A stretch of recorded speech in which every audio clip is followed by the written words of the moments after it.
So the next thing we need to do is create a mind map, and we can do this by putting the three words continuous, improvement and network in the middle of a sheet of paper. And then we start off by looking for words that might link to those three words. So let's take the word improvement, and that might make us think of a chart. Perhaps in turn that might make us think of a gauge. Maybe that might make us think of an empty or a full petrol tank.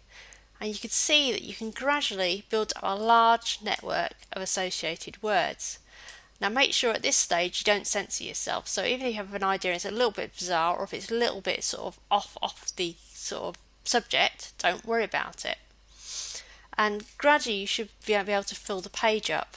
And once you fill the page up with words, you might also want to start adding doodles and little pictures, because these you might actually be able to see visual relationships rather than just relating words. So something that you see on there might look like something else.